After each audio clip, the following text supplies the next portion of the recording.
বিদ্যে বোঝাই বাবু মশাই চোরি শখের বটে। মাঝিরে কন, বলতে পারিস সূর্য কেন ওঠে, চাঁদটা কেন বাড়ে কমে, জোয়ার কেন আসে?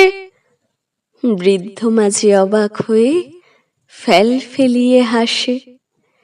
বাবু বলেন, সারা জনম মরলি রে তুই খাঁটি, জ্ঞান বিনা জীবনটা তোর চারি আনাই মাটি। খানিক বাদে কহেন বাবু, বলতো দেখি ভেবে, নদীর ধারা কেমনে আসে পাহাড় হতে নেবে?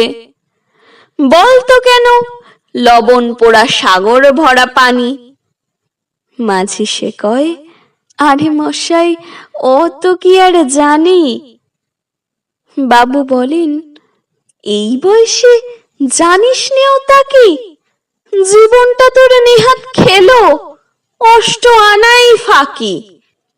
আবার ভেবে কহেন বাবু, বলতো ওরে বুড়ো, কেন এমন নীল দেখা যায় আকাশের ওই চূড়ো? বলতো দেখি সূর্য চাঁদে গ্রহণ লাগে কেন? বৃদ্ধ বলে, আমায় কেন লজ্জা দিয়েছেন হেন? বাবু বলেন, বলবো কি আর, বলবো তোরে কি তা, দেখছি এখন জীবনটা তোর 12 আনাই বৃথা। খানিক বাদে ঝড় উঠেছে, ঢেউ উঠেছে ফুলে, বাবু দেখেন নৌকোখানি ডুবলো বুঝি দুলে। মাঝিরে কন, এ কি আপদ, ওরে ও ভাই মাঝি, ডুবলো নাকি নৌকো এবার, মরবো নাকি আজি? মাঝি শুধায়, সাঁতার জানো? মাথা নাড়েন বাবু।